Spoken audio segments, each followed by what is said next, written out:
Georges Eddy reprend du service en France ce jeudi 19 janvier 2023. La mythique voix de la NBA sur Canal+ sera derrière son micro pour commenter le NBA Paris Game 2023. L'occasion pour Télé Loisirs de prendre de ses nouvelles. Certaines personnes sont identifiables uniquement au son de leur voix. Georges Eddy fait partie de cette catégorie. Après avoir eu un documentaire consacré à sa vie, le mythique commentateur et précurseur de la NBA en France revient sur Canal+ ce jeudi 19 janvier 2023. La chaîne cryptée l'a naturellement choisi pour apporter ses lumières et ses expressions bien trouvées au NBA Paris Game opposant Détroit aux Chicago Bulls. Une évidence tant le plus français des Américains a cultivé sa légende pendant ses 38 années de service à Canal+. Pour ce grand retour devant le public français, Télé Loisirs l'a interrogé sur sa carrière. Tout le monde connaît ma fidélité à Canal+ Télé Loisirs, pour quelle raison un match NBA se déroule à Paris? Georges Eddy. Depuis une trentaine d'années, la NBA organise des matchs en dehors des États-Unis. L'objectif est de promouvoir le produit. CEST aussi pour ça qu'ils ont organisé une retransmission en clair sur Canal+. Ils veulent toucher un maximum de public. Avez-vous directement accepté de revenir sur Canal+ pour cette occasion? C'était l'occasion pour les Français de pouvoir me revoir. J'exerce toujours, comme depuis 2015, pour Canal+ en Afrique. Je commente la NBA pour un continent qui compte 25 pays francophones et 6 millions d'abonnés. D'où vous est venue cette passion pour le basket? La première fois que j'ai vu du basket, c'était chez mes voisins vers 6 ans. Je regardais les Harlem Globetrotters. Après, je me rendais chez eux pour regarder la NBA le dimanche. Je suis ensuite devenu joueur et j'ai découvert que j'avais un don pour le shoot. J'ai passé des heures et des heures sur les terrains. J'ai aussi été joueur en professionnel à Bagnolet notamment. Comment avez-vous vécu le fait que Canal+ France perde les droits de la NBA en 2012? C'était un retentissement incroyable, bien sûr. Nous étions tellement déçus. De nombreux responsables ont estimé que de ne pas s'être alignés avait été une erreur. En 2022, nous avons aussi perdu les matchs de l'équipe de France, diffusés aujourd'hui, eux aussi, sur beIN Sport, note de la rédaction. Aviez-vous été approché par beIN Sport? Au début, la chaîne m'a proposé de les rejoindre. Mais leurs conditions n'étaient pas intéressantes. Pour le reste, je n'ai pas reçu tant d'autres sollicitations que ça. Il est vrai que tout le monde connaît ma fidélité à Canal+.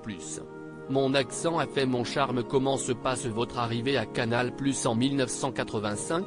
J'ai été joueur professionnel au Racing Club de Paris et meilleur marqueur. J'étais un des premiers abonnés de Canal. Comme personne ne connaissait la NBA en 1985, j'ai tenté ma chance. Charles Bietri, le patron de l'époque, note de la rédaction, m'a fait confiance. J'ai appris sur le tas auprès des plus grands journalistes de l'époque comme Lescure ou Denisot. Votre accent très marqué vous a-t-il été reproché? Charles Bietri ne voulait pas que je perde mon accent. Il disait que ça faisait mon charme et mon authenticité. Dès qu'il fallait quelqu'un de bilingue pour interviewer des sportifs anglophones, c'est moi qui faisais le travail. Où avez-vous appris le français? Je l'ai appris tardivement au lycée et à l'université. C'était un français très littéraire. Quand je suis arrivé, je ne connaissais pas le jargon et le langage familier. À 20 ans, j'ai commencé à réellement le parler. Quel souvenir gardez-vous de la première finale NBA diffusée en 1991 sur Canal+. C'était un grand tournant sur le plan technique et technologique. Entre 1985 et 1991, tous les matchs étaient différés. Nous commentions un mois après la rencontre. Le fait que Canal+ accepte de nous envoyer sur place était un tournant majeur pour ma carrière et dans la couverture de la NBA. On a tout fait après, All-Star Game et finale NBA. Victor Wembanyama va devenir l'un des meilleurs joueurs NBA comme vu dans le documentaire Mr. George, vous semblez avoir un fort lien avec Michael Jordan. Son influence a été énorme sur ma carrière. Quand nous avons commencé en 1985, c'était sa première saison de joueur. La montée en puissance de la NBA sur Canal+ était liée à la montée de la carrière de Jordan. En 1997, il vient sur le plateau de Nulle part ailleurs où j'étais co-intervieweur et où on a fait notre plus belle audience de l'année. Nous avons surfé sur lui, en lui suivant lors de chaque finale NBA. Quand il a pris sa retraite, on a enchaîné avec l'époque Parker. Et vous vous étiez disputé avec Tony Parker. La France s'était plantée en 2007 au championnat d'Europe en Espagne. Nous avions très logiquement critiqué le manque de sérieux des Français dans les matchs de classement. Il était venu en plateau et j'avais tenu ce même discours. Ça a créé un creux dans notre relation même si ça s'est arrangé. Je ne peux qu'avoir du respect pour lui. Que pensez-vous de Victor Wembanyama, le nouveau prodige français?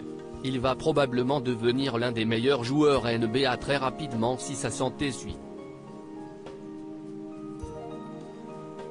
Il a un talent unique au monde. On dirait un joueur de l'an 3000, il est immense, technique et a une très bonne adresse. On peut le comparer à un jeune LeBron James. Comment envisagez-vous votre fin de carrière? Ma carrière n'est pas terminée. Je pense encore que je vais travailler 2 saisons et finir ma carrière avec les Jeux Olympiques à Paris sur Europe 1.